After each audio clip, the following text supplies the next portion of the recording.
Scott Jennings be cooking on CNN. Now, when I say cooking, I mean he just hands the reality to the people on the show. And I still say to this day, Scott Jennings is the reason that anybody watches CNN. He's keeping it alive. They do have usually another person that's kind of middle ground normally on this show. And it's a show where there's a host that's supposed to be a moderator between left and right, and they talk about popular subjects.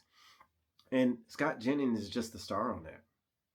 The man knows his stuff. He's been doing it for a long time, and when he makes an argument, he knows what he's doing. Now, I don't know if you heard. I probably made a few videos about this when it comes to the voter ID. How the Democrats are really against this, and they're on the wrong side of this. And I'm gonna tell you why. And I believe I mentioned this in a video previously. And the reason they're on the wrong side is because for the past 26 years, I will say, for most of my adult life,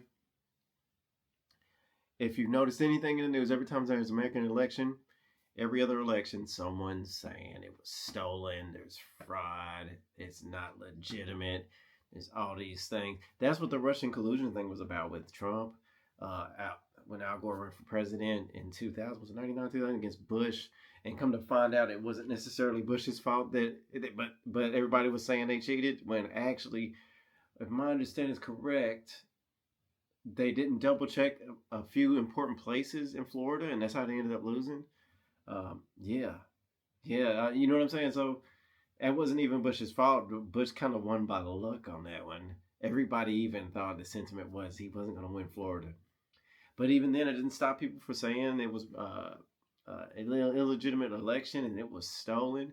Then it was said again in 2004. I went through all this in my videos previously, and the point is, just like Trump was saying in 2020, Democrats have said it as well. This ain't the first time, and it won't be the last time unless this AID Act is actually implemented. Now on CNN, when Scott Jennings was there, they were speaking about it, and the things that people were saying about it, where it's going to be disenfranchise women, as if women don't know how to get IDs for anything. That doesn't make any sense. Are they saying they're not smart enough? So the same thing with the black community and minorities, saying how they would struggle to be able to find a way to get an ID. I don't buy that. That's just, come on. Really? If that's the case, they wouldn't be driving, would they? They wouldn't have jobs. They wouldn't have careers. Really? Not smart enough to find out a way to get an ID? Most IDs, what do they cost you if you do have to get any? Well, in the States, probably about $20, $30. You saying these people can't find a way? And even if you're lower class or poor, people still find a way to get driving licenses. They still find a way to get memberships for things. What are we talking about? What are the Democrats saying? And then remember, in my previous video, about 75% of Democrats are in favor of voter ID, and about 95% of Republicans are in favor of voter ID. And this was a poll on CNN. This was on CNN. You can go check it yourself. So even the left-wing media is saying, well, actually, this is a very popular thing with Americans. Why aren't you onto it? You know, it makes me look at it like this. I do think there's an element, and there's an element of truth in this, that people don't necessarily know what to think unless you tell them. However, the problem with that is when people decide to check and find out what's really going on just to verify, and that's where you run into problems. And with this age of information, people can easily access information and find out. This was different from what it was like in the 90s, where it was difficult to get access to information, even with the internet. But now you simply go on your phone and you can find out anything you want. And they can be checked. You can verify in real life at real legitimate places, but you can find the information.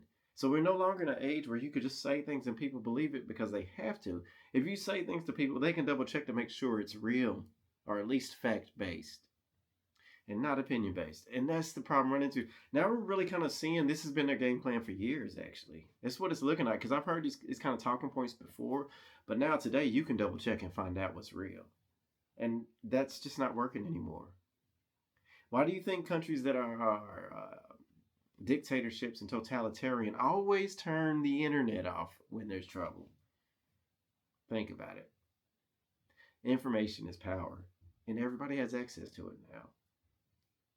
And really, our fate is in our hands. We decide whether we're going to care or not care. Look a little deeper just to double check. We double check with everything else. And that's what it is, people. That's the world we live in. It's a lot of negative, but it's a hell of a lot of positive in it.